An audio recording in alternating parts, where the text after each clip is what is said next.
বর্ষাকালীন ঝিঙে চাষ করব মনে করছেন?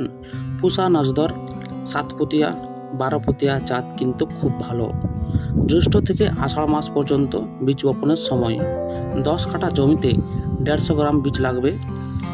দূরত্ব হবে 48 × 36 সেমি। সার প্রয়োগ করবেন 10 কাঠা জমিতে।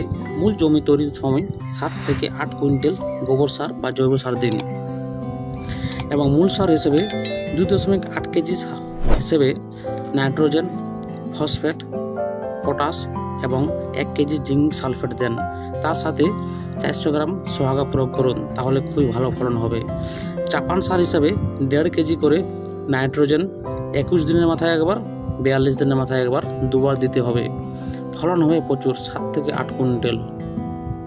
আর নিয়মিত জলসেচ করুন, জল প্রয়োজন হলে, তাহলে ফলন কিন্তু প্রচুর হবে।